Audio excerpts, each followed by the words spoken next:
On behalf of Mountain America Credit Union with Channel 2, we're here to pay it forward to you today with $500 in cash to help you continue with the Cadet program. Thank you, ma'am. And all these kids. Thank you so much. You're welcome. I'm overwhelmed. Yeah, that deserves a little applause, doesn't it? A pay it forward to a program that helps kids to soar. The Civil Air Patrol Composite Squadron in Nampa. Lieutenant Colonel Jeff Grant of the Civil Air Patrol's Cadet program says this money will be used to upgrade their flight simulators that get the cadets ready for the real thing. A Tuesday night gathering of cadets at the Civil Air Patrol's hangar in Nampa. On this night, they're putting together rockets that they'll launch when the weather is better. Yeah, I'm almost finished. I just needed to attach this inside of here. It's great fun, but the Cadet program is about more.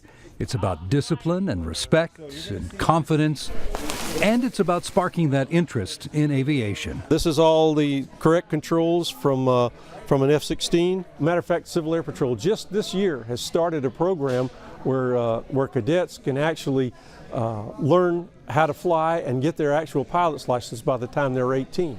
All of the cadet activities depend on donations and volunteers like Scott Fisher. Do you have some classes that you go through that you've been through with avionics or aeronautics or anything like that here in Civil Air Patrol yet? No, sir. Just brand new still? Yes. Awesome. He's an Air Force veteran who still flies tankers for Cal Fire. And he volunteers with the cadets because he knows the value of mentoring.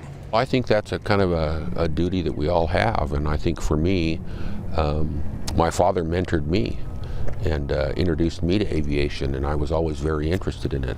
Today he's taking these cadets on their first orientation flight in the Civil Air Patrol's Cessna 182. We want them to have a comfort for being around aircraft. Okay, here we go. Not only that, we want them to make sure that they feel safe so that they can contribute later on. The nose comes up, and there we go flying just like that. This is more than just a sightseeing trip. You can see that? Each cadet gets a turn in the right seat, and under Scott's guidance, Go ahead and take the controls. they take control of the aircraft. I want you to feel just what those are like. I want you to move them right and left. We let them make turns and climbs and descents. Stop when you get to a certain point and hold that angle of bank. And maneuver the aircraft up at altitude. This is showing your angle of bank right here, this little pointer. Jasmine and her sister Isabel Thank you, sir.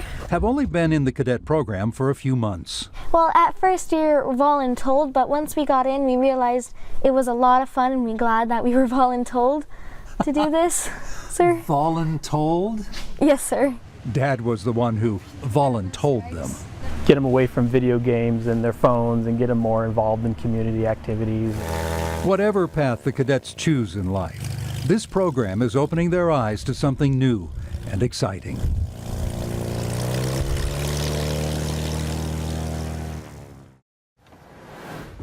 And one of the fun things about this story, that pilot that you saw that was taking the kids on the orientation flight, Scott Fisher, he's retired Air Force, a cancer survivor, had a tumor actually removed from his cheek. And he is also the son of a Medal of Honor recipient. His dad won the Medal of Honor during the Vietnam War. Bernie Fisher, yeah. Well, you know, when it comes to me, all things aviation are thumbs up all the way. I think it's fantastic to expose those young men and young women to the field of aviation. Oh, and they catch the bug. Oh, man. Well, look what happened to me. I've been flying now for almost 40 years, and I can't stop. And you turned out great. I turned out just Despite fine. everything. You guys will be great. And I love the whole discipline. Yes, sir. No, it is. The problem is, though, when you're talking to them over a long period of time, all those sirs make you feel really old. That's because they